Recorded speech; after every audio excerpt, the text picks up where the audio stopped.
It's Monday, May 12th at about 4:15 a.m. I'm Matt Gottschall. And I'm Amanda Gottschall. And we're about to start the Old Inca Trail to Machu Picchu. We're currently in Cusco at the Tierra Viva in Safi Hotel. And our outfitter is going to pick us up at 4:30, and we're going to drive about 3 hours out to kilometer 82, which is the beginning of the trek. And we're doing the 4-day, 3-night trek.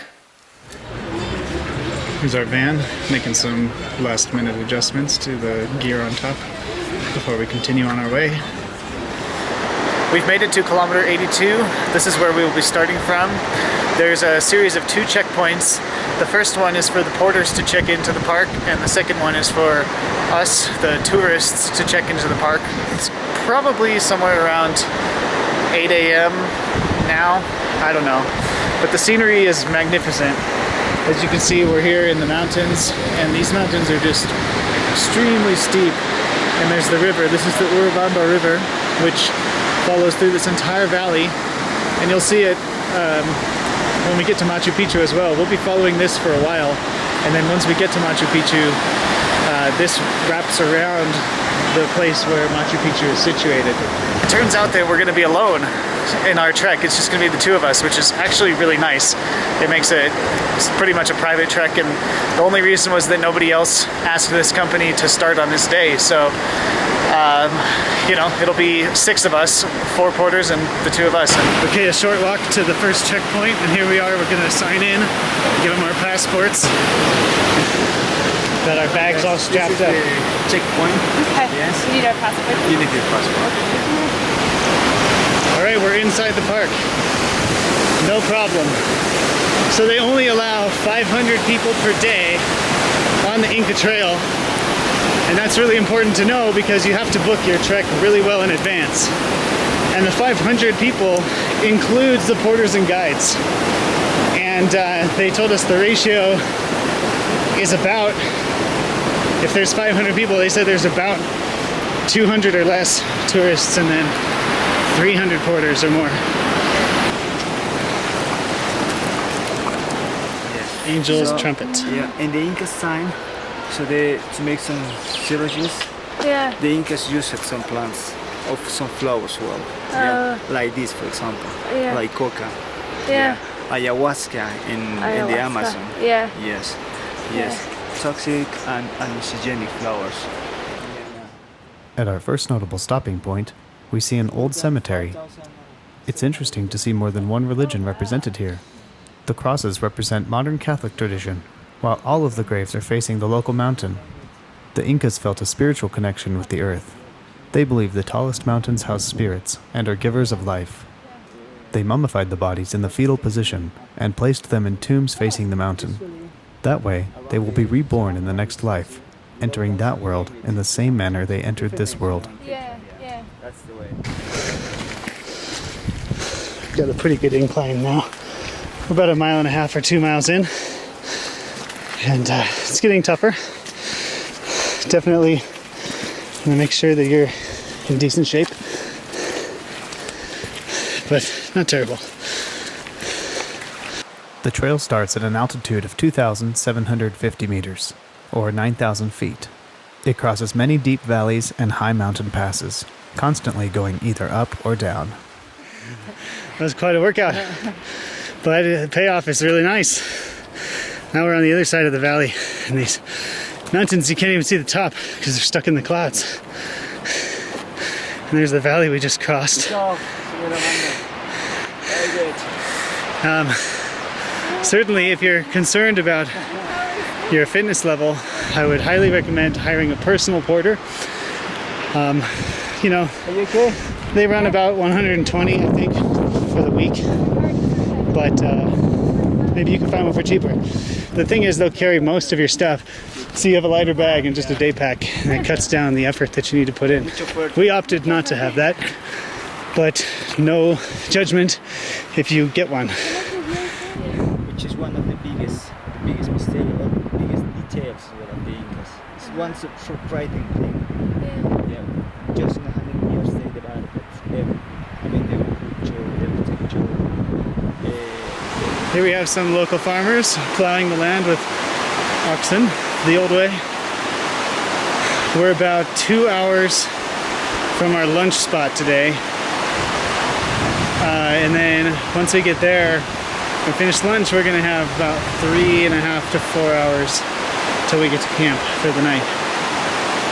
The landscape changes from tropical rainforest type to a little bit looser brush and then back again. And there's a lot of eucalyptus up here, which is native to Australia and showed up here at some point.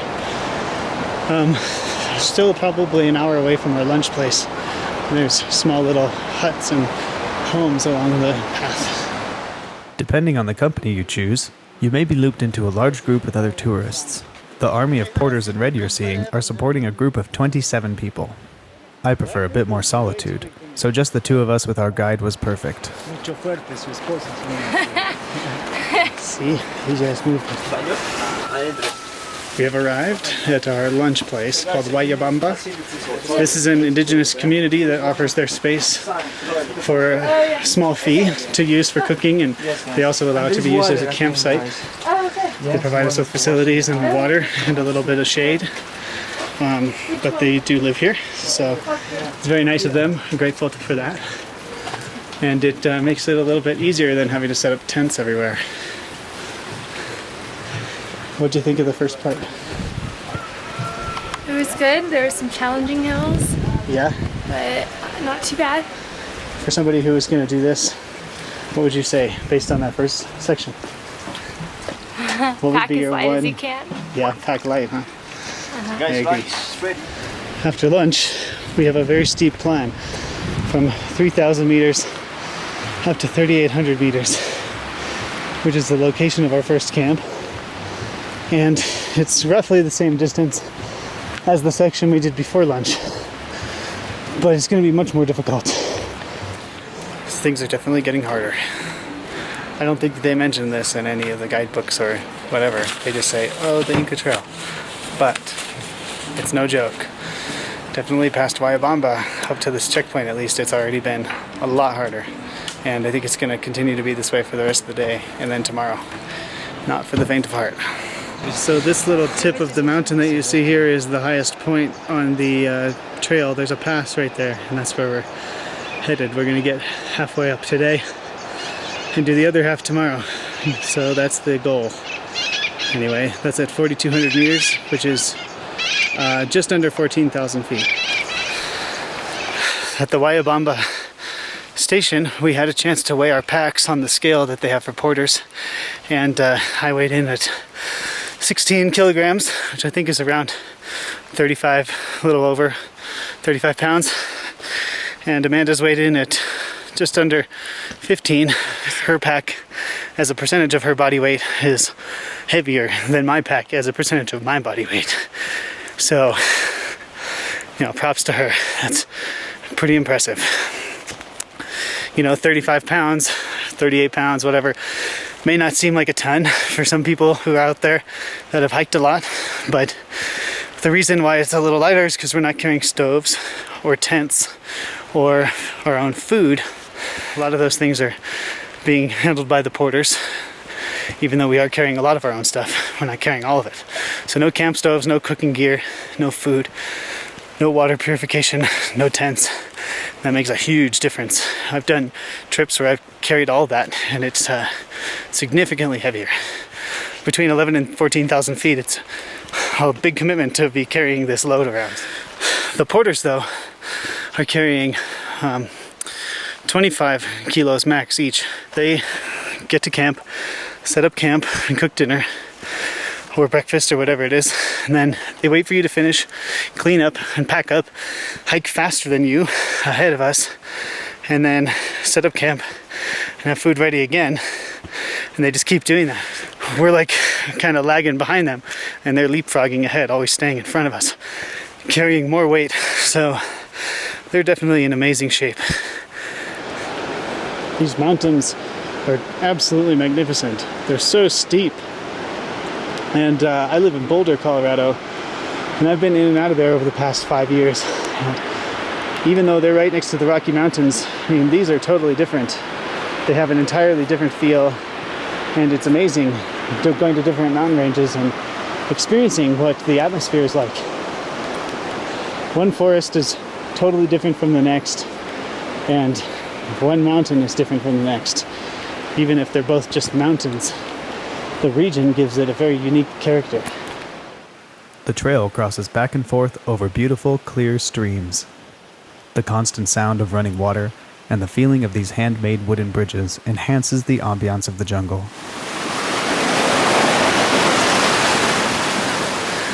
We're about an hour and a half out from our first camp, and definitely pushing anywhere between 15 and 30 degree incline the whole way.